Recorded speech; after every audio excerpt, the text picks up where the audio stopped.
So I'm going to talk to you this morning about some of the work we've been doing in Alberta, as Darcy mentioned earlier, where we've been focusing on trying to move from the individual inspiring examples of inclusion in people's lives, from moments of inclusion to actually that being true across their lifespan.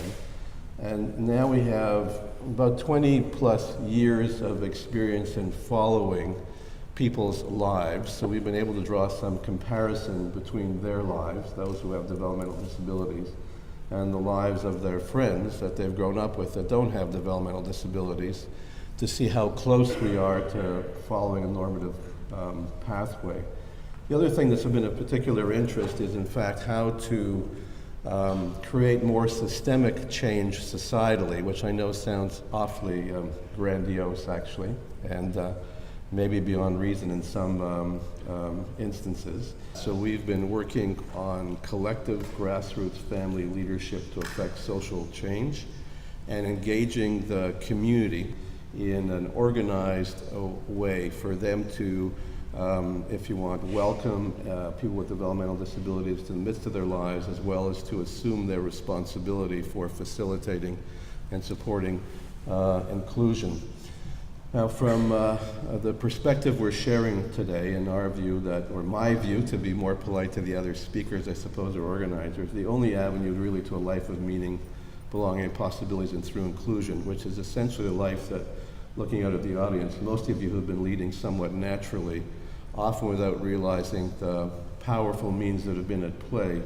When we look comparatively across the lives of people with disabilities, comparatively to people without disabilities, on almost every measure, particularly people with developmental disabilities, are really doing abysmally.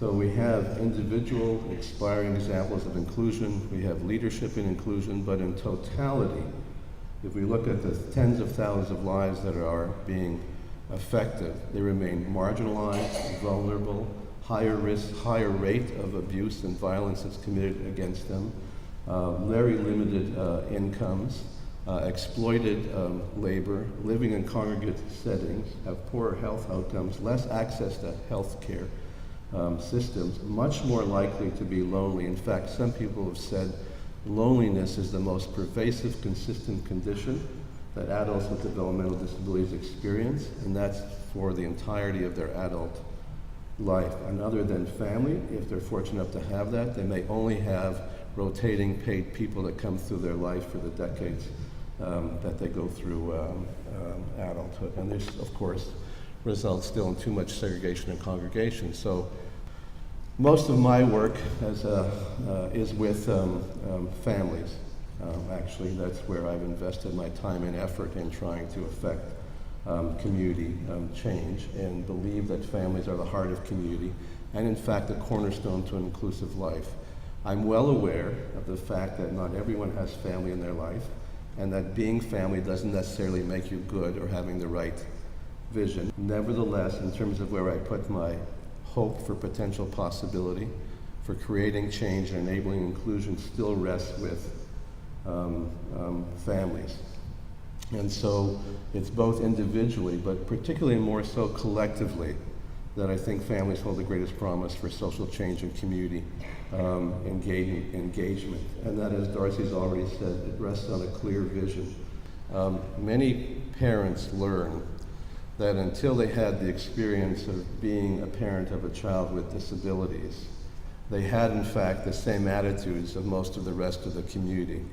They weren't necessarily, if you want, right-minded, good-minded people with respect to those with developmental disabilities initially or ordinarily. They are, in fact, transformed through the way in their love for their sons and daughters, through seeing the way in which they are marginalized, the less opportunities they're likely to have in life, how others have very limited vision for them if they're raising them.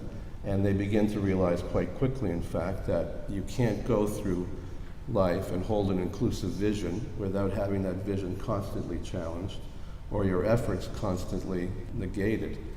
And so in one way, in being transformed by the vulnerabilities of our children and seeing the need to stand by them, we need to, in fact, honor that this gift, as we refer to it, that changes us, that makes us see the world differently, that holds a different idea of what's really important in the world, we're required to develop an empowering and expansive vision. That's our obligation as families in terms of what our sons and daughters bring to our lives and have taught us. And so, as Darcy said earlier, one of the challenges about vision actually is to be able to begin to see that many of us are in fact people like me, and that is in fact limited by our imagination. We'd like to think our imagination knows no boundaries, but in fact that's not typically true. And what I've learned through inclusion is that it begins to create possibilities that had not been previously imagined. And this is Shane. Shane, when I met him, which was only a few years ago actually, had just come from one of those individualized, personalized planning meetings at the sheltered workshop, where they don't call it that, that's my negative description of it. It's where he was told to lower his expectations. He'd only be able to sort nuts and bolts for the rest of his life. He was depressed, he walked around with his head down, etc. He had no hope or vision for a future. Here he is again being included in university. He has a tremendous interest in music, has a great singing voice, and has gone on and now works full time. So growing up at home, being included in school, having friends, these are all the things we ordinarily know and understand. And these are the various things that we want to ensure take place in the lives of people with developmental disabilities going on to college or university where they're fully included. So moving from these individual examples of inclusion, of which we have many to inspire us, to more systemic change is what our interest is. And it has been true, at least in my experience, that these individual examples of inclusion have not added up in some way to really transform our communities, or even for many of our communities to be aware of them. Lots of school inclusion. I do lots of work with schools, actually. It's not been unusual to find we included a student 1 year in a school, particularly in a high school, for example. Some years may pass from the time that student has graduated. Principals and teachers change.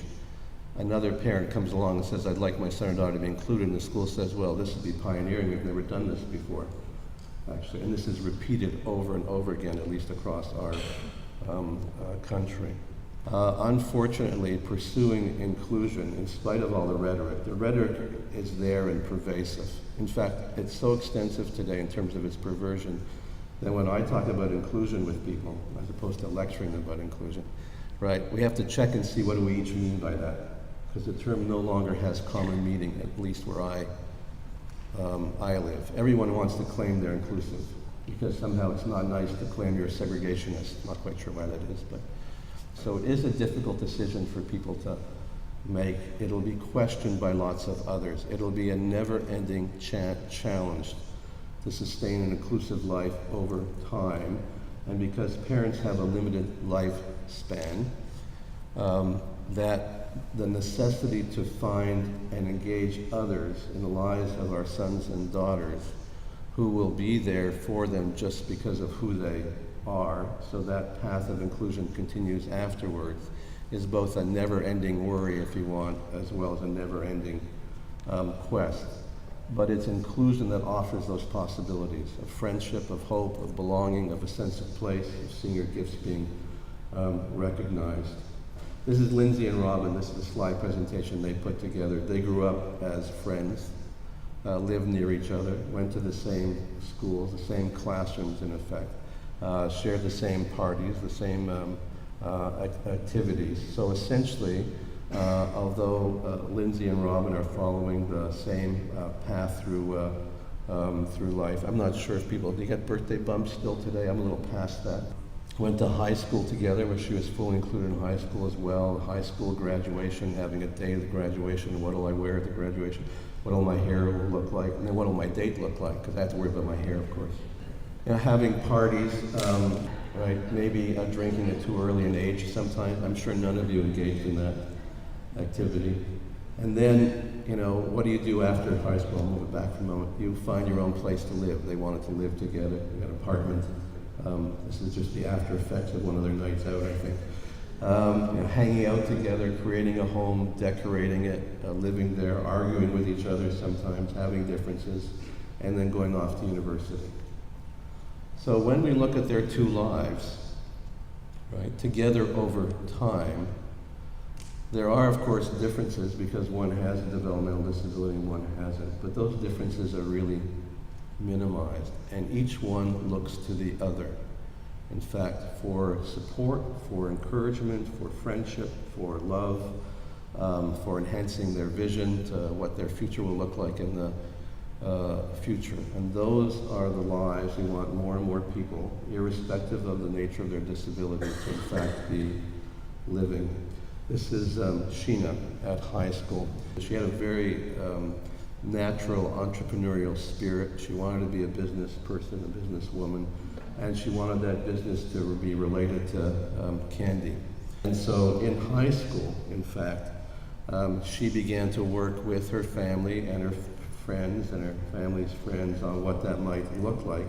And they would basically sell candy kebabs and things of that nature at local farmers markets and other markets and begin to learn about the business world. Went on to graduate from high school. And then utilizing, again, generic resources in the small rural community where she lives, there's a community business development corporation that works with local people to help them learn about the ins and outs of creating your own business, applying for a loan, what's required to operate a business, etc. She applied for a business loan afterwards, was not successful initially, did some more work on it, and was successful at getting a loan, located a space that they wanted to rent to operate the business, painted the walls, etc., began to look at hiring staff. And so she has people that work for her now. She pays business taxes. She paid off her business loan 2 years early. And now, 4 years into her business, is looking at expanding to a more mainstream shop. Not too excited about owning her own business. To be talking to Sheena about how she searches the internet for individual orders. People like, I didn't know this, there are particular licorices people like from around the world.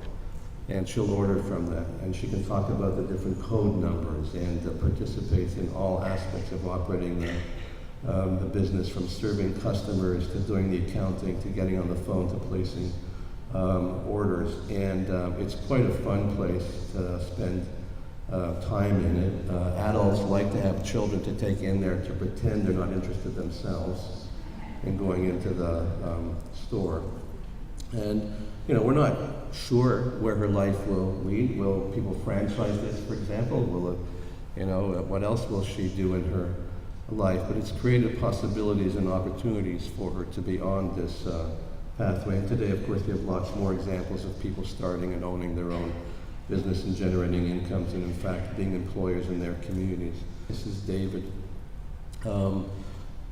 Just to try to illustrate the breadth at which this takes place. David had significant behavior challenges, was heavily medicated, for example. As parents were at their wits' end in terms of what life would look quite miserable, and focusing on David's sort of real interests or passions and trying to dig those out. One of them was the outdoor world. Now, I live in a province where the Rocky Mountains are quite prominent. Lots of people are outdoor enthusiasts. If you weren't, you'd spend 8 months of the year indoor hiding from winter. But you'll get snow pretty much every month of the year. So if you're not an outdoor person, you're going to have a little difficulty living there. So there's a whole set of organizations around outdoor activities. And our work now is working with those. David is just one example, is working with those outdoor organizations in order to accommodate and include individuals like David. And I don't know about you, but some of these things are a little risky for me to try. I don't have that much confidence being a clumsy person that I'd survive some of these trips. Actually walking along the edges of these escarpments, for example, hiking in the middle of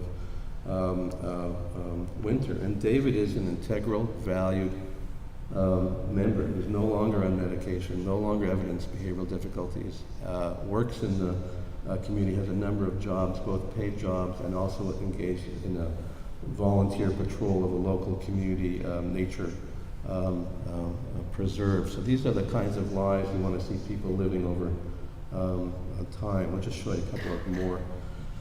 This is the driving force, one of Canada's 50 best managed companies.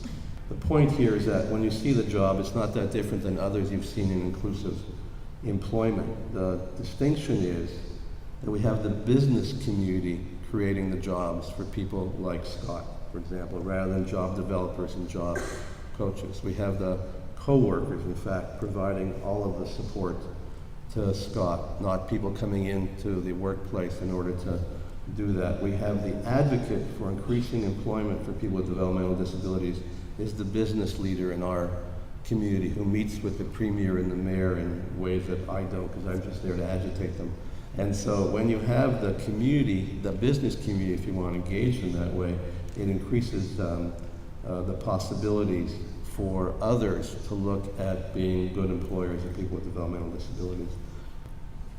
So in many ways, just to try to, not in many ways, but to try to summarize a little bit, the question for me is, where does hope lie in terms of creating more inclusive lives that take place ordinarily over time, with community being an active participant in creating those lives. So here's just a partial list of some of the things we found need to be put into place and worked on coherently, consistently, and passionately. One is collective, organized grassroots action. One of our problems has been, for example, when we moved from institutions to community, we began to build a human service system on the many institutions we created in community. We didn't start to build forward from the vision and hopes of families of young children. So in many ways, our field has always been working backwards, actually, not forwards. What we're doing now is working with families of really young children to see what new ideas and new visions and they're coming up with, actually, so that we begin to create the pathways that can take them along those visions, those hopes, and their dreams. So we're constantly in a state of renewal, actually. And so we're interested in leadership development for families and their allies, and deliberately and consciously doing so and sustaining that over time and their connection to each other.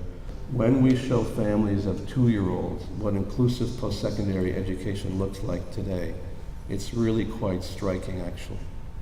Because what happens to many of those families is something dawns on them, that while they're very loving and passionate and like to think they have big dreams today about their child with disabilities, they realize unconsciously, without really being aware of it, they began to shut down doors. They began to close windows, shut windows, close doors. And so, in other words, the idea of university or college doesn't enter their minds. Because they're not thinking about that as an end when the young person's going to be an adult. They stop all the normative things that would take place over the course of that childhood, if you want, them to the age of 18 or 20 or 25, that leads to going on to university or college. Now, they may not go on to university or college. It may not be what's right for them, but what it teaches the families is they have to work consciously, tirelessly, continuously, critically, to keep open the possibilities, not to shut them down. We need to be constantly critically appraising what's taking place in people's lives, never be, in a sense, satisfied with what we've achieved. It's rarely, in fact, good enough in the interests of people with developmental disabilities. Commitment needs to be ever-ending, and because this is what I do for a living, maybe in self-serving, we need to be passionate, tenacious advocates and standing with people with developmental disabilities so that we see these kinds of outcomes becoming readily, ordinarily, that we notice if business owners in our community don't include people with developmental disabilities. And Scott's co-workers talk about how much he brings to them. The owner of the business and general manager talk about how their workforce has changed, actually. Now, when he talks about it in his business circles, it's very different than when I talk about it. I don't have credibility, actually.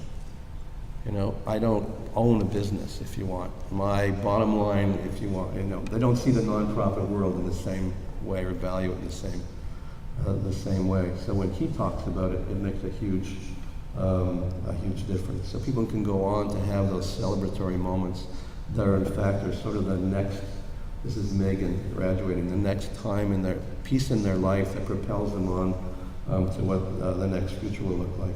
And so we see the celebration of life that's so evident on Aaron's life. We want to be present in the life of everyone with a developmental disability. We know today that's possible, actually. And we know there are individuals leading those lives. I think the question for us as a field and as families is how to move that forward